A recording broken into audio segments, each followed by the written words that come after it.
Welcome back to channel. ஒரு Indonesian horror thriller படமாக எடுக்கப்பட்ட வீணா பிஃபோர் 7 டேஸ் அப்படின்ற படத்தை இப்போ ஜியோ ஹாட்ஸ்டார்ல தமிழ் டப்பிங்கோட ஸ்ட்ரீம் பண்ணிருக்காங்க. இந்த படத்தோட ரன் டைம் பாத்தீங்கன்னா 1 hour 40 minutes கிட்ட வருது.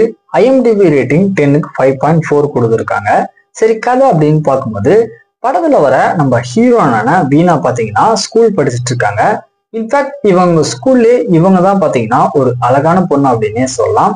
அதனாலே இவங்களுக்கு ஒரு மாடல் ஆகணும் அப்படின்னு சொல்லிட்டு ஆசை. ஒரு நாள் நைட்டு இவங்க ஃப்ரெண்டு கூட பைக்ல போயிட்டே இருக்கும்போது திடீர்னு ஒரு மோட்டார் சைக்கிள் கேங் பாத்தீங்கன்னா இவங்க 2 பேரும் பயங்கரமா அடிச்சிடுறாங்க.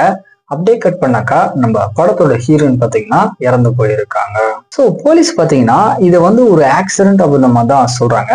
இதுக்கப்புறம் நம்ம ஹீரோனுடைய பாஸ்ட் லைஃப்ல நடந்த சம்பவங்கள்லாம் என்ன, உண்மையிலே இவங்க இறந்து போனதுக்கான காரணமான ஆள் யாரு, கடைசியா என்னாச்சு அப்படின்றது தான் இந்த படத்தோட ஸ்டோரியா இருக்கு. என்னதான் இந்த படத்தோட ஸ்டோரி லைன் பாத்தீங்கன்னா கொஞ்சம் சிம்பிளா இருந்தாலுமே படத்தோட கிளைமேக்ஸ்ல ஒட்டி வர அந்த சீக்வன்ஸ் எல்லாம் ஒரு மாதிரி டிஸ்டர்பிங்கா ஃபீல் உங்களுக்கு கண்டிப்பா கிரியேட் பண்ணி கொடுக்கும். தென் பெட் சீக்வன்ஸை ஸ்டிச் பண்ண விதமுமே பாத்தீங்கன்னா ஒரு மாதிரி ராவா தான் பண்ணியிருக்காங்க.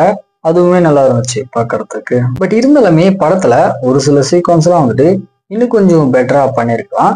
தென் ஸ்கிரீன் பிளேயுமே ஒரு சில இடங்கள்ல கொஞ்சம் லேக் ஆகிற மாதிரி தான் இருக்கு.